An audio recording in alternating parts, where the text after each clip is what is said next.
Yan, dito ako sa fireplace. May fireplace ako sa labas. Ready na yung mainit na tubig for tomorrow. So talagang tipid ako talaga sa gasol. Nakabili na ako ng gasol kaso sayang pa rin yung kahoy. Kaya kung init lang ng tubig, pwede na, di ba? Init ng tubig o kaya kung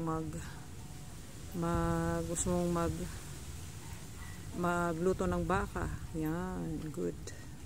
Ang presko ng hangin dito sa labas, super. Yan, presko. Nagwa-washing kasi ako sa labas. Ayan. So, while washing, mag-init ng tubig. Yan, yan ang fireplace. Fireplace ko sa labas kasi mahangin. Super fresh. Okay. Natuwa ako sa saging laki. Kaso hindi kita. Ayan o, laki. Meron na naman akong pahihinugin nito. Sobrang hangin dito. Sobra.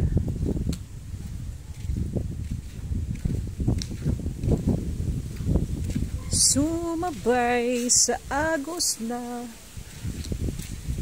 isinulat ng tadhana. Yan.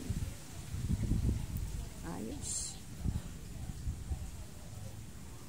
Di ba ang ganda tingnan?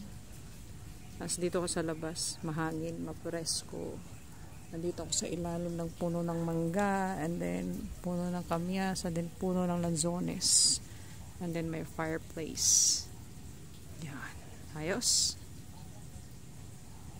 Kaya, kung gusto nyo magtipid, yung puno nyo, putulin nyo. Tapos, patuyuin nyo yung kahoy. O, di may kahoy na kayo. Tipid pa sa gas. O, di ba? Ayos.